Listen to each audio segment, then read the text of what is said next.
Cenab-ı Allah Celle Celaluhu yaptığımız ve yapacağımız bütün ibadetlerimizi, dualarımızı İyyâke na'budu ve iyyâke nesta'in Sıratallezîne en'amte aleyhim Kâfeyezbekkeru men yuhşâ Allahu Ekber.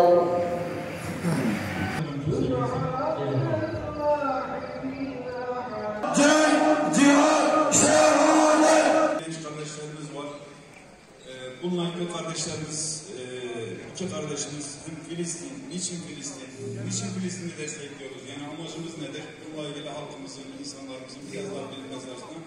Hani o günler ki binlerce mümin tek yürek halinde bana koşardı. Hemşehrim nebiler yüzü hürmetine cevaba erişen dualar vardı. Şimdi kimsecikler varmaz yanıma, müminde yoksunum, tek ve tenhayım. Rüzgarlar silemez gözyaşlarımı, çöllerde kayıp bir yetim ruhayım. Mescid-i Aksa'yı görmüşüm. Ötürü Müslümana selam diyordu. Dayanamıyorum bu ayrılığa, kucaklasın beni İslam diyordu. 638'de Hazreti Ömer döneminde İslam orduları Kudüs'ü fethetmişlerdir. 1099'da 1. Haçlı Seferi oluyor da Haçlıların eline geçiyor. 1187'ye kadar. Gülmeyeceğim, Kudüs fethedilene kadar gülmeyeceğim diye Ferhattin Eyyubi 1187'de Hittin Savaşı'yla Kudüs'ü geri almıştır. أنت مولانا فانصرنا على القوم الكافرين اللهم صل صلاة كاملة وسلم سلاما تاما على سيدنا محمد الذي تنحل به العقد وتنفرج به الكرب وتقضى به الحوائج وتنال به الرغائب وحسن الخواتم.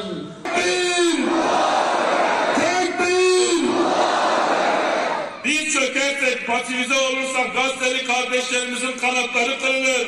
Yarın Mescid-i Aksa'la birlikte zafer namazı kılacağız motivasyonunda olmalıyız. Düşmanı gözümüzde büyütecek, bizi zillete düşürecek görüntüleri seyredip paylaşmamalıyız. Tam aksine adamlığın kitabını yazan kadın ve erkeklerin mücadelelerini paylaşmalıyız. Bulunduğumuz yerde sağlam insanlar inşa etmeliyiz. Sağlam insanlar inşa etmezsek Kudüs Mescid-i Aksa kurtulamaz. Zafer Kudüs'ü kurtarmak değil, Kudüs'ün adamı olabilmektir. Rabbena atina min ledunke rahmeten ve heyyi lana min emrina raşeda. Rabbena ighfir lana ve li ihvanina ellezina sebekuna bil iman. ولا تجعل في قلوبنا غلا للذين آمنوا ربنا إنك رؤوف رحيم. الله أكبر الله أكبر لا إله إلا الله. للذين كفروا ستغلبون وتحشرون إلى جهنم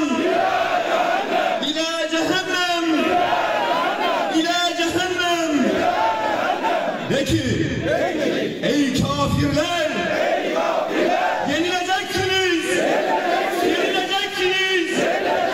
ve cehenneme sürüleceksiniz, ve cehenneme sürüleceksiniz, ve cehenneme sürüleceksiniz. Tekbir! Tekbir! Tekbir! Allahu Ekber. Medreselerden gelen kıymetli gençlerimiz, talebelerimiz, hocaları, buraya katılan tüm kardeşlerimiz, Rabbimiz cümleten razı olsun. Bugün buraya toplanmamızın nedeni hepimizin malumu. İsrail'in Filistinli kardeşlerimize yaptığı zulüme yöneliktir. Sadece dua akışı olacak bu programımızda. Gözlerim yollarda bekler dururum.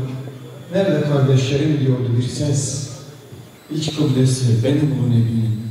Unuttu mu acaba herkes? Burak bulanları kıyırlarından miraca yol veren hız üssiydim. Bellidir kutsallığım nehir ismimden, her yana nur saçan bir kürsüydim. Hani o günler ki binlerce mümin tek yürek halinde bana koşardı. Hemşehrim nebiler yüzü hürmetine cevaba erişen dualar vardı. Bismillahirrahmanirrahim. Bismillahirrahmanirrahim. Kul lillezine keferu setughlebune ve tuhşerune ila cehennem. 1917'de Birinci Dünya Savaşı'ndan sonra İngilizlerin eline geçmiş, bölge 1917'den beri işgal altındadır. Mescid-i Aksa'mız 106 yıldır işgal altındadır. Sömürgeci devletlerin 18. yüzyıldan itibaren işgal planları vardı. Mineşşeytanirracim. Bismillahirrahmanirrahim. Elhamdülillahi Rabbil alemin. Vel akibetu lil muttaqin. Ve salatu ve selamu ala Resulina Muhammedin ve ala alihi ve sahbihi ecma'in. Allahümme ya munzilel kitab ve mücriyes sahab ve hazimel ahzab ihzimhum ve ensurna aleyhim. Rabbena afrigh aleyna sabran ve sebbit akdamena ve ensurna alel kavmil kafirin.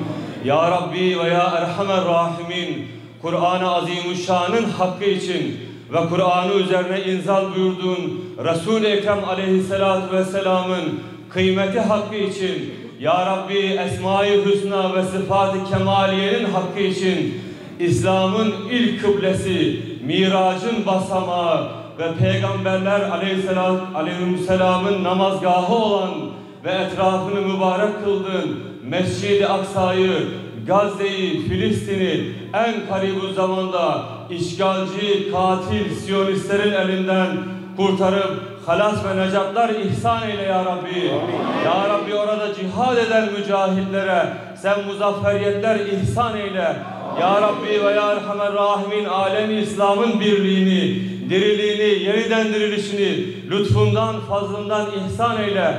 Elhamdülillahillezî atâ'u kısem ve sun'uhu hikem. والصلاة والسلام على أفضل من نصح وأعلن من حكم سيدنا محمد سيد الأولين والآخرين. اللهم ربنا آتنا في الدنيا حسنة وفي الآخرة حسنة وقنا عذاب النار. ربنا آتنا من لدنك رحمة وهيئ لنا من أمرنا رشدا.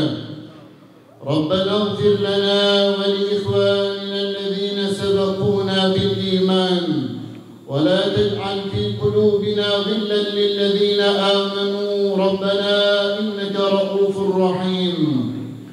Ya Rab, güzel yüzü hatırına, belaların def olduğu, bütün makaside nail olunduğu, hastalıklara şifa verildiği, hatırına yağmurların yağdırıldığı, bütün sıkıntıların defuraf eylendiği Hz. Peygamber sallallahu aleyhi ve sellemin zatına salatu selam ediyoruz.